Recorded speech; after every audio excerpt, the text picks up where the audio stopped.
You've probably heard of The Jungle, a novel that forever changed the food industry and led to the creation of the Food and Drug Administration. But did you know that its author, Upton Sinclair, attended the City College of New York? This is a story of a CUNY graduate who became a Pulitzer Prize winner and his lifelong fight for social justice, one page at a time. Mr. Duncan, Yes. would you mind telling us how you intend to vote for governor next month? Aye, sure. I'm going to vote for Upton Sinclair. I'm going to vote for Mr. Sinclair. Sinclair. I'm going to vote for Upton Sinclair.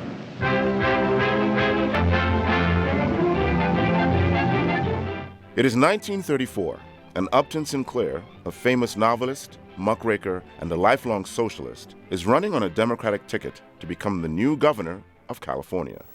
We mean that California shall be behind President Roosevelt in his effort to give the New Deal to the whole nation.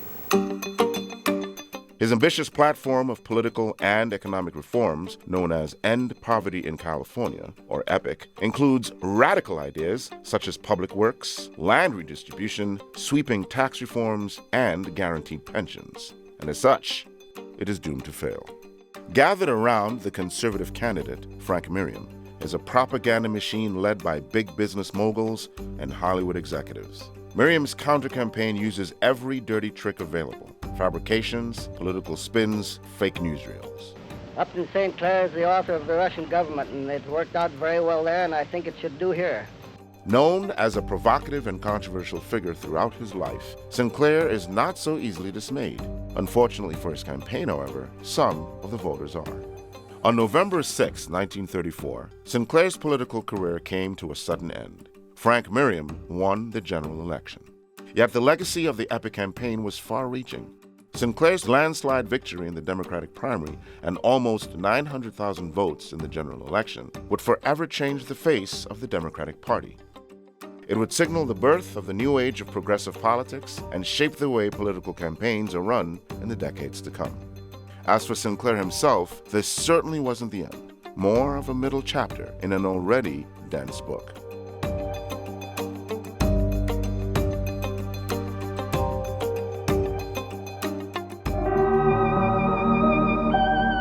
Born in 1878 in Baltimore, Maryland, Sinclair didn't have a pedigree of a staunch socialist. In fact, coming from a long line of Navy generals and Southern aristocrats, he was expected to comply with the rules of succession and become a naval officer himself, something his father couldn't accomplish because of his sudden descent into poverty and alcoholism. The fact that his mother's side of the family remained wealthy exposed Upton to the snobbery of the Southern elite, but also a strict moral code and religious zeal that his dear mother inherited from her father, a deacon in the Methodist Church. These early experiences made young Upton quite a moralist. He despised alcohol, abstained from sexual pleasures, and started developing a particular dislike for high society, but also extreme poverty. The bedbugs and liquor on the one hand, the snobbery on the other, he once said. But there was one more ingredient missing for him to turn into a socialist. When I was 8 or 9, my father was employed by a New York firm, so we moved north for the winter, and I joined the tribe of city nomads, a product of the New Age, whose formula runs, cheaper to move than to pay rent. New York turned Upton into a city dweller. He started refining his already delicate sense for social inequities, but also learned how to navigate the city's rich cultural landscape. Since then, I've been able to meet all kinds of humans and never see much difference. Also, I've been able to keep my own ideals and convictions and stand the gaff, according to the New York phrase. He also learned how to lose himself in reading.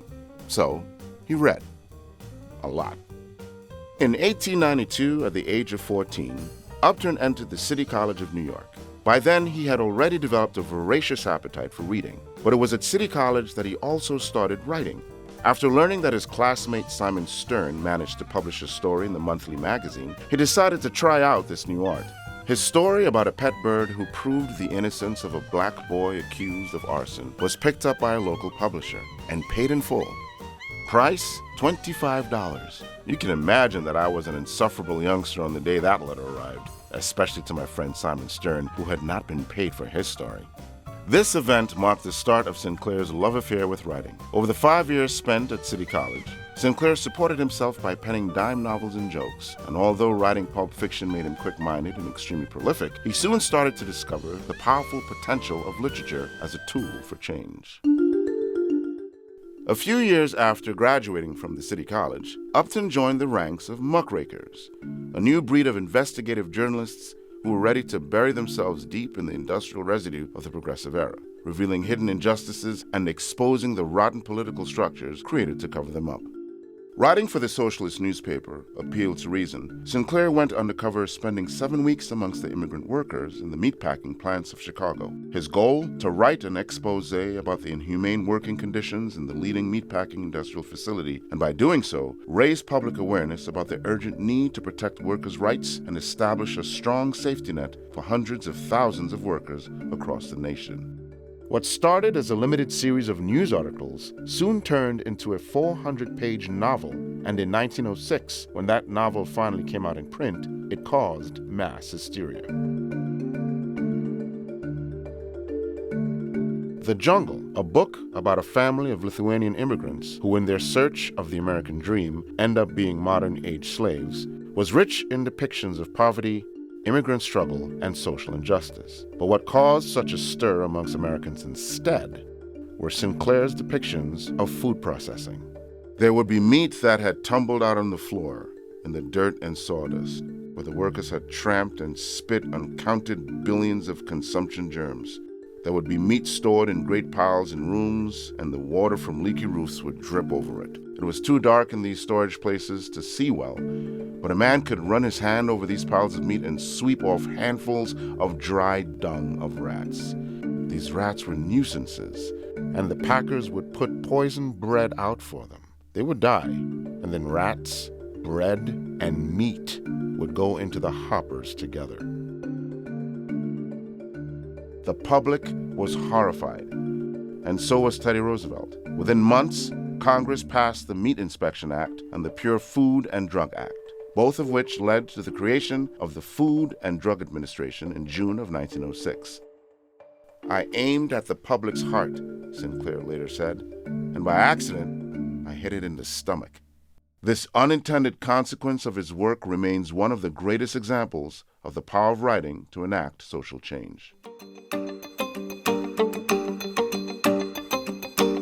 It is 1934, and a 56-year-old Upton is considering what to do next. His failed campaign can't be the end of him. Ever since his success with The Jungle, he's been writing and agitating for change. You don't have to be satisfied with America as you find it.